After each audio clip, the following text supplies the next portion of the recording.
दुर्गा पूजा का दिन था।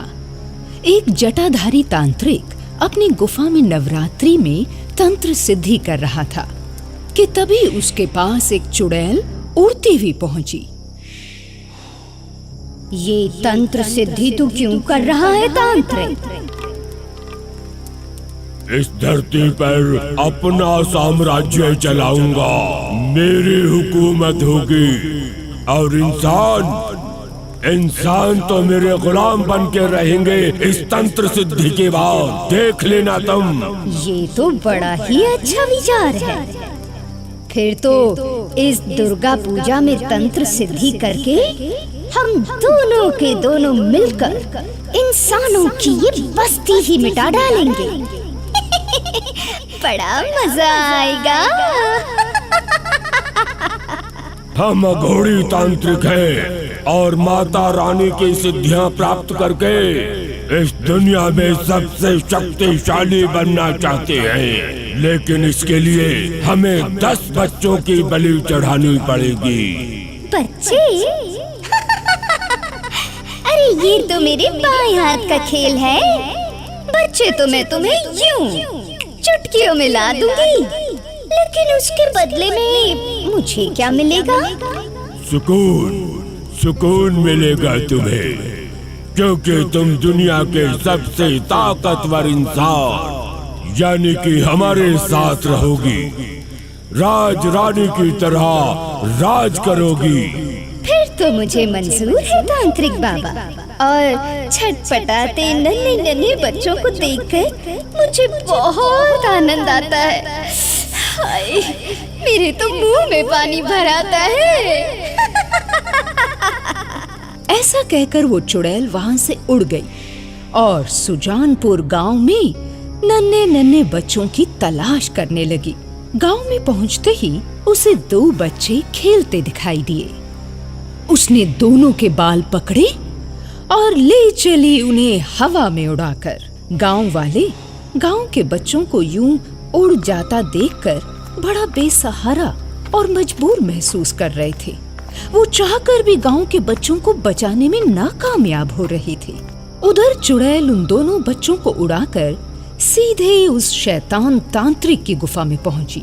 बच्चों को सामने रखकर वो बोली, ये ले तांत्रिक, इन दोनों बच्चों की बलि चढ़ाकर शुरू कर अपनी दुर्गा पूजा।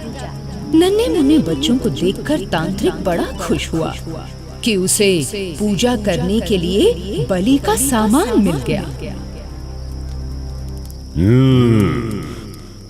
माल तो अच्छा लाई हो चुड़ैल। आज नवरात्रि का पहला दिन है और माँ काली को बच्चों की बलि बहुत अच्छी लगती है।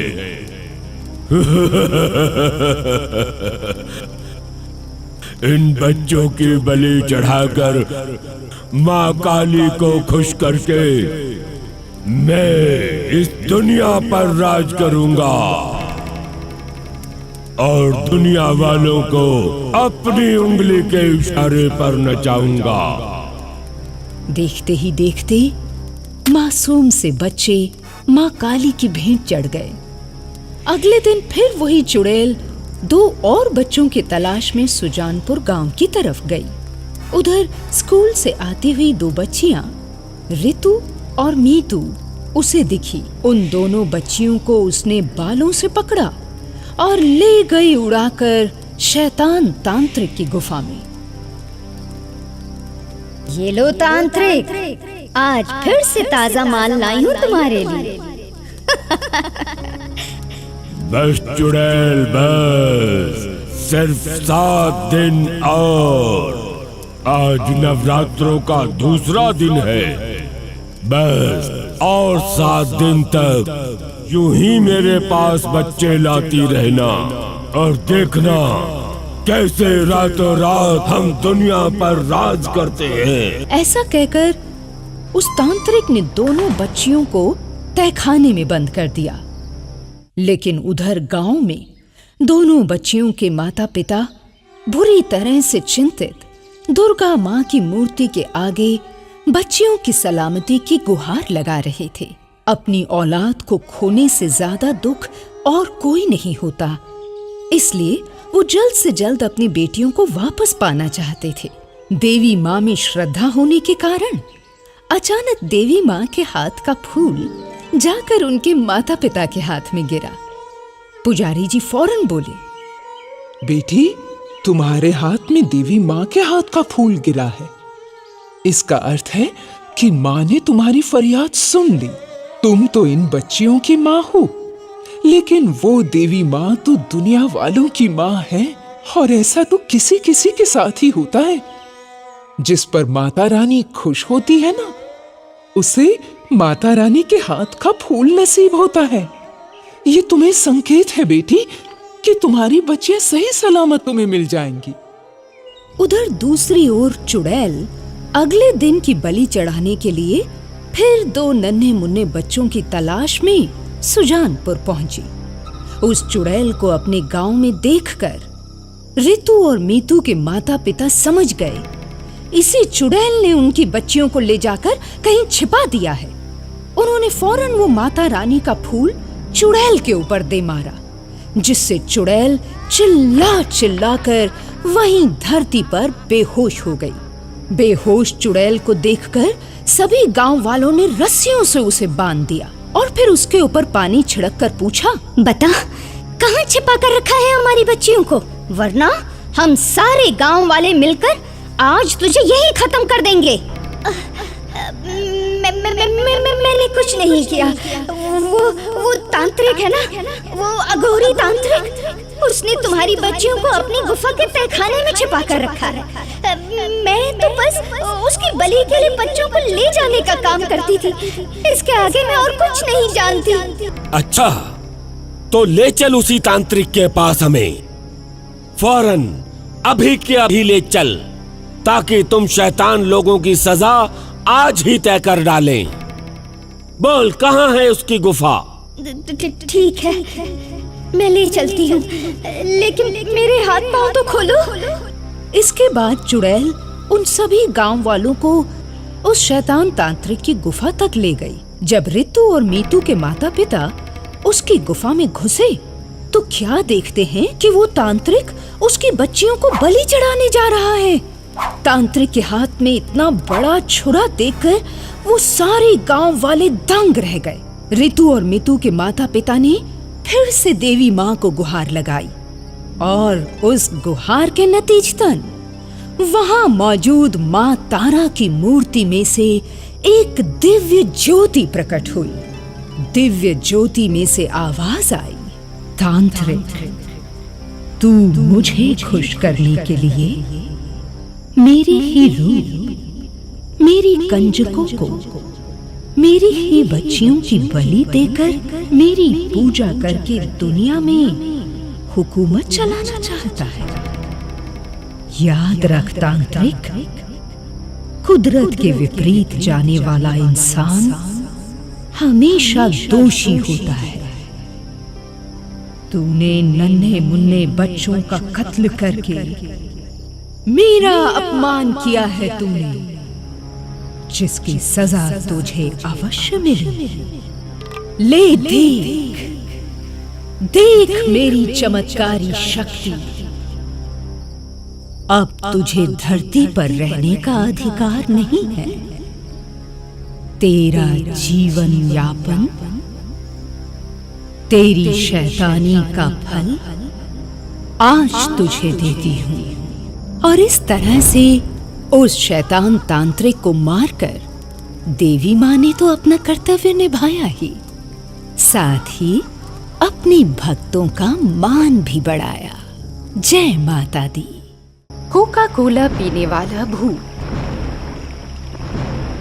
टिंकू, मोनू, मोहित और गुड्डू चारों दोस्त पिकनिक मनाने के लिए गोवा गए। वहाँ का प्राकृतिक दृश्य बहुत सुंदर था। चारों दोस्त वहाँ पर घूमकर बड़े खुश हो रहे थे।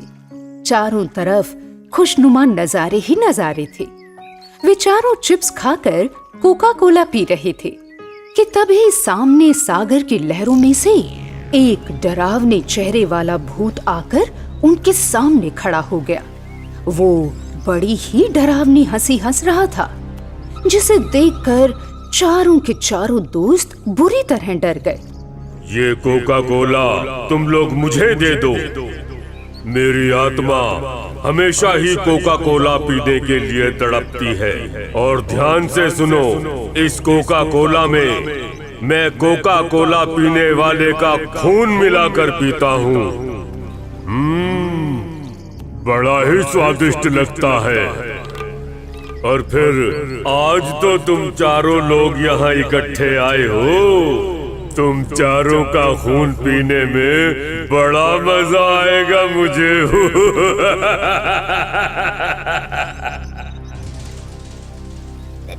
ना तुम कोका कोला के साथ हमारे सारे चिप्स ले लो, लेकिन हम चारों को छोड़ दो। देखो, तुम जब कहोगे हम तुम्हें तभी कोका कोला लाकर पिलाएंगे, मगर हमारी जान बख्श दो भगवान के लिए। हम बेकसूर हैं, हमने कुछ नहीं किया, हमें छोड़ दो प्लीज। मैं मानवों पर विश्वास नहीं करता। मैं भूत हूँ, मुझे चिप्स नहीं, मानवों का मांस चाहिए, मांस। और फिर कोका कोला पीने के बाद तुम चारों का मांस बहुत ही स्वादिष्ट होगा, जिसे खाकर मैं अपनी भूख को मिटाऊंगा। अब मैं तुम सबको एक एक करके मारूंगा, फिर तुम्हारा खून कोका कोला में मिलाऊंगा, और फिर उसके बाद फिर तुम लोगों का लाल लाल मांस खाऊंगा। मगर तुम्हें घबराने की जरूरत नहीं है, क्योंकि तुम लोगों को मारकर मैं अपने जैसा ही बना दूंगा। फिर हम पांचों के पांचों मिलकर यहाँ आने वाले सैलानियों का शिकार करेंगे।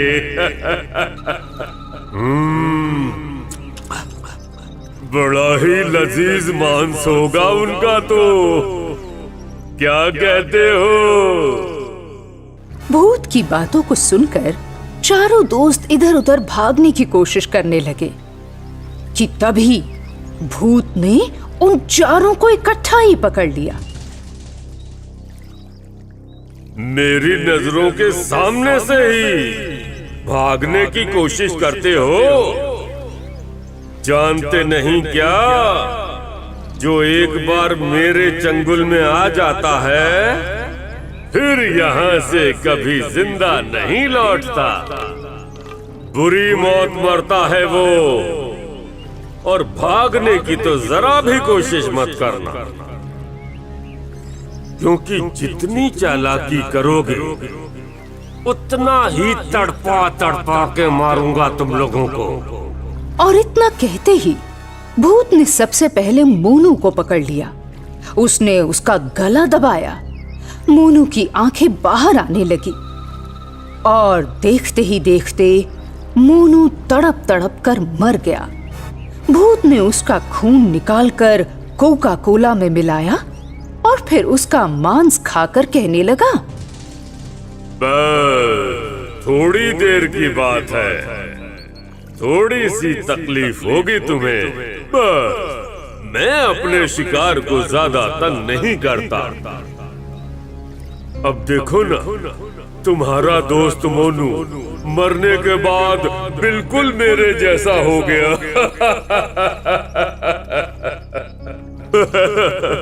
मोनू भूत बन गया। देखो, मुझे तो भूत बनकर बड़ा मजा आ रहा है यहाँ। अब तो मैं भूतों की तरह शक्तिशाली भी हो गया हूँ। अब मैं तुम लोगों को मार कर खाऊंगा, फिर तुम मेरे सारे दोस्त भी मेरी तरह ही भूत बन जाओगे। फिर हम चारों दोस्त मिलकर यहाँ पर आने वाले सैलानियों का खूब शिकार करेंगे। उन्हें मार मार के उनका खून कोका कोला में मिलाकर पी जाएंगे।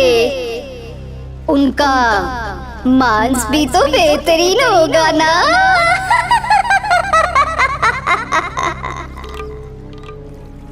टिंकू, गुड्डू, मोहित तीनों ही अपने दोस्त मोनू के भूत की बात सुनकर बहुत ज्यादा डर गए, क्योंकि अब उनका दोस्त मोनू उनके साथ शारीरिक तौर पर नहीं था, लेकिन हाँ, उसका भूत जरूर वहां कहीं घूम रहा था।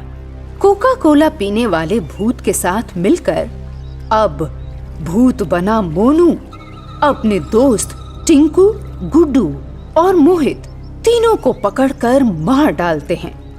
इस तरह से वो सारे बाकी बचे हुए दोस्त भी भूत बन जाते हैं। अब तो वो पांचों भूत मिलकर वहां पे आए सैलानियों को चुपके से मारकर उनका खून कोका कोला में मिलाकर उनके मांस की पार्टी रोज किया करते थे। पांचों भूतों की दहशत अब तक पूरे गोवा में फैल गई थी। हर आदमी की जुबान पर उन्हीं भूतों की चर्चा थी। पूरे गोवा में फैली हुई दहशत की खबर को एक तांत्रिक बाबा ने भी सुना, जो उन्हें कैद करने के लिए अपने साथ ढेर सारी कोका कोला की बोतलें लेकर समंदर के किनारे पहुंचा, जहां पर उसने एक बड़ा गहरा गड्ढा खोदा, जिसमें उसने वो सारी कोका कोला की बोतलें उड़ेल दी। जैसे ही उन पांचों भूतों को कोका कोला की खुशबू आई, वो फौरन लपके कोका कोला पीने के लिए। जो कोका कोला तुम पी रहे हो, वो मैंने मंत्र पढ़कर यहाँ फेंकी है, और मेरे मंत्र की सिद्धि से तुम सारे के सारे मेरे वश में हो जाओगे। फिर वो जो मैं तुमसे कहूँगा वो तुम्हें करना पड़ेगा। हम पांचों भूत ऐसे हैं तांत्रिक जी, जो कभी किसी के वश में नहीं आते। अब तुम हमें क्या मारोगे?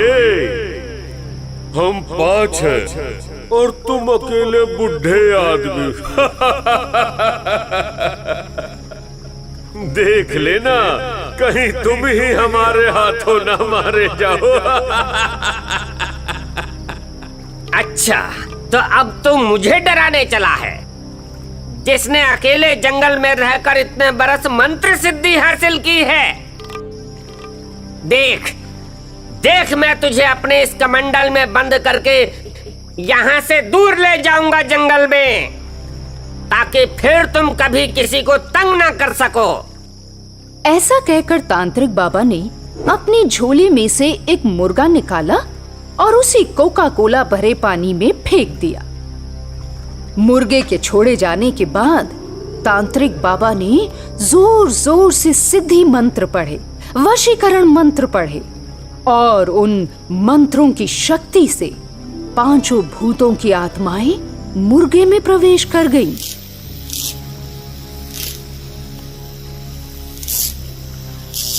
जैसे ही उनकी आत्माएं उस मुर्गे के अंदर गई कि तभी तांत्रिक बाबा ने फौरन अपने झोले में से एक धारदार कटारी निकाली और दे मारी मुर्गे की गर्दन पर। देखते ही देखते मुर्गे के प्राण पखेरु उड़ गए और साथ ही साथ उन पांचों भूतों की आत्माएं भी स्वर्ग लोक को चली गई।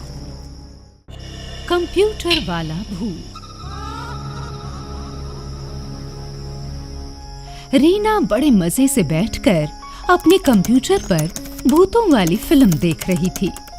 उस फिल्म में भूतों की हरकतें देखकर वो मन ही मन बड़ी खुश हो रही थी कि तभी उसकी मम्मी विनीता बोली, रीना, मैंने कितनी बार मना किया तुम्हें कंप्यूटर रूम में जाने से। ये आजकल के बच्चे भी ना किसी की बात नहीं सुनते।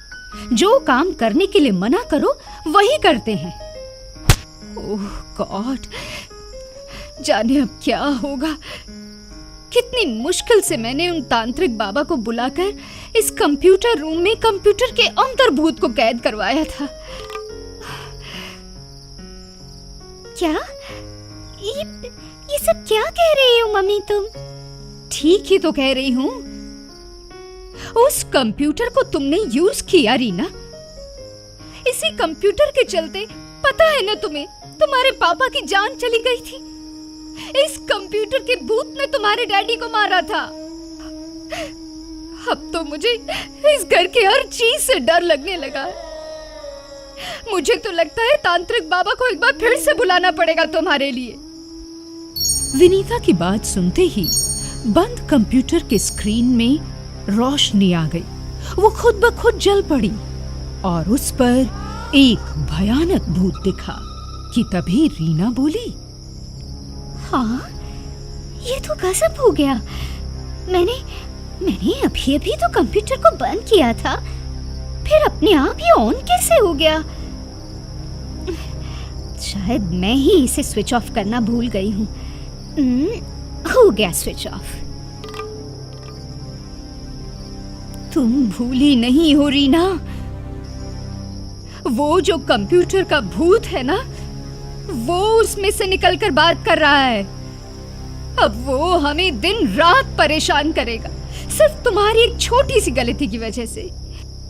अपनी मम्मी की चिंता को देखकर रीना ने एक बार फिर से कंप्यूटर को अच्छी तरह से स्विच ऑफ करना ही बेहतर समझा। लेकिन कंप्यूटर स्विच ऑफ करने के बाद भी अचानक ही उसकी स्क्रीन पर रोशनी आ गई और वही डरावना भूत फिर से दिखा। फिर देखते ही देखते कंप्यूटर स्क्रीन में एक जोरदार धमाका हुआ और उसके अंदर से वो डरावना भूत बाहर आ गया। वो बोला, शुक्रिया, आज मुझे इतने सालों के बाद आजाद करने के लिए। अब इतने सालों तक कंप्यूटर के अंदर कैद रहा हूँ तो भूख बड़ी लगी है और कोई रास्ता तो दिखता नहीं, इसलिए आज तुम दोनों को मारकर ही अपनी भूख मिटाऊंगा। कहो, क्या इरादा है? रीना की माँ विनीता बड़ी सयानी औरत थी।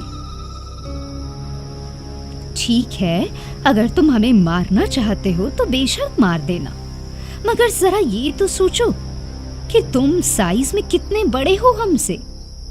हम दोनों को मारकर क्या तुम्हारी भूख मिट जाएगी? और फिर अगर तुम्हें दोबारा भूख लगी तो क्या करोगे?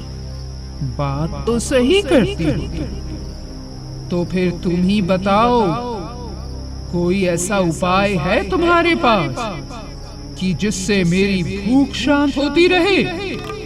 हाँ, है ना उपाय। देखो, मैं प्रतिदिन बाजार से तुम्हारे लिए ढेर सारा मांस खरीद कर लाऊंगी और तुम्हें रोज दूंगी खाने के लिए। अब तो खुश हो? और हाँ, जिस दिन मैं तुम्हारे लिए मांस ना लाऊं, उस दिन तुम हमें मार कर खा लेना। बोलो, शर्त मंजूर? मंजूर, लेकिन याद रखो, जिस दिन मुझे खाने को मांस न मिला, उस दिन तुम दोनों मेरा नाश्ता बनोगी। हाँ हाँ, बिल्कुल बिल्कुल बनेंगी। इस प्रकार से विनीता अब रोज उस कंप्यूटर वाले भूत के लिए मांस लाने लगी। वो भूत भी ढेर सारा मांस खाकर उसी कमरे में सो जाया करता। अब कुछ दिनों के बाद से उस भूत के शरीर से बहुत बदबू आती, क्योंकि ना तो वो नहाता था, ना ही कोई साफ सफाई करता था कमरे की। दिन भर बिस्तर पर पड़ा ही रहता था। जब चारों तरफ इतनी बदबू फैल गई तो विनीता से रहा न गया और वो बोली, देखो, तुम रोज मुझसे मांस लेकर खा जाते हो और मांस खाकर हड्डियां इधर उधर बिखेर देते हो। जानते हो कितनी बदबू आती है इस कमरे से? कितना कचरा कर दिया है तुमने इस कमरे में। अब तो तुम्हारे साथ रहना भी मुश्किल हो गया है हमारा।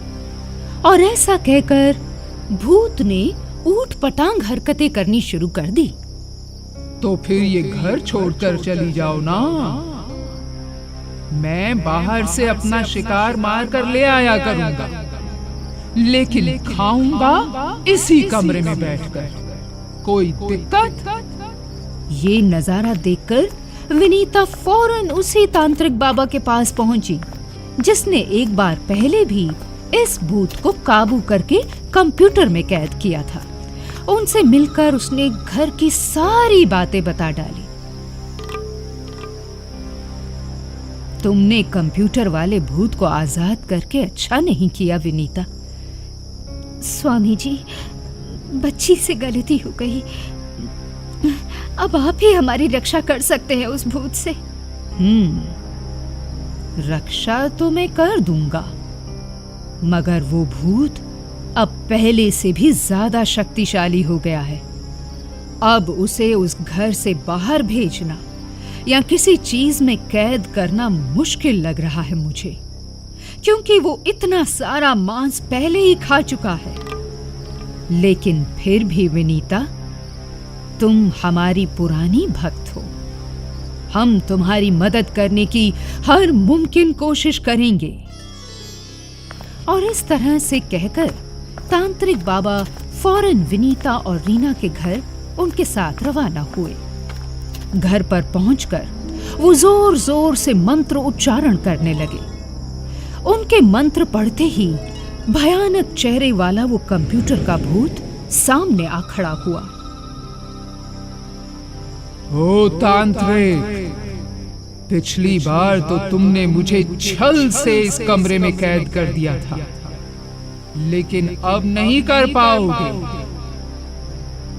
अब मेरी बारी है तुम्हें मारकर खाने की। ऐसा कहकर वो भूत विनीता को मारने के लिए विनीता पर झपटता है। तुमने तो मुझसे वादा किया था ना कि जिस दिन मांस खाने को नहीं लाओगी उस दिन मैं तुम्हें अपना नाश्ता बना लूं। बोलो, कहा था ना?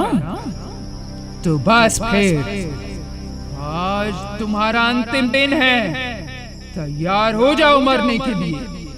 जैसे ही तांत्रिक बाबा ने ये देखा, उन्होंने फौरन अपने झोले में से चिमटा निकाला और दे मारा भूत के ऊपर।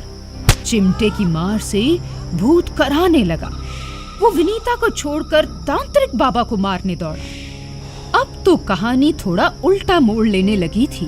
तांत्रिक बाबा आए तो कंप्यूटर वाले भूत को पकड़ने थे, मगर उल्टा उसी की कैद में फंस कर रह गए। किसी भी वक्त तांत्रिक बाबा का मरना लगभग तय था। उसी वक्त रीना को एक तरकीब सूझी। वो फौरन दौड़ती हुई कंप्यूटर रूम में गई और उस कंप्यूटर में आग लगा दी। जैसे ही वो कंप्यूटर जला, वैसे ही उस भूत की आत्मा भी खाक होकर अपने लोक को चली गई। उस दिन के बाद से कंप्यूटर वाला वो भूत फिर कभी उस घर में नजर नहीं आया।